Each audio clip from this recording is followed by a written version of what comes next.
इशा की नमाज के बाद का तवाफ।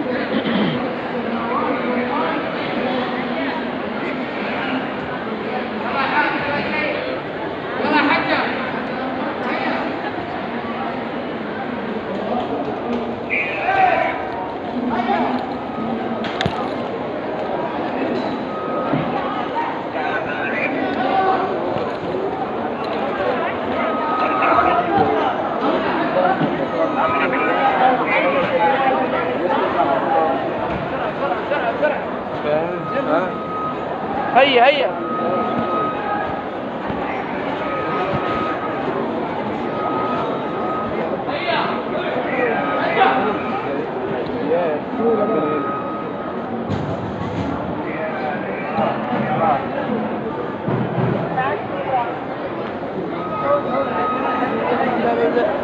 روزا من الفهم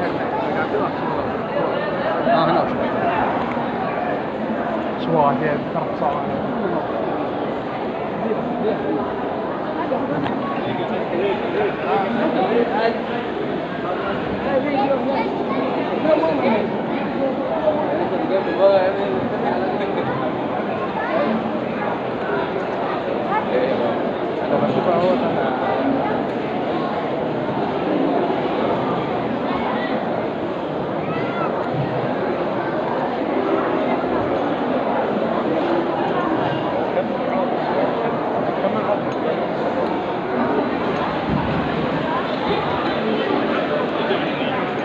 ये तवाफ़ करके वापस जाने वाले लोग इशा की नमाज के बाद।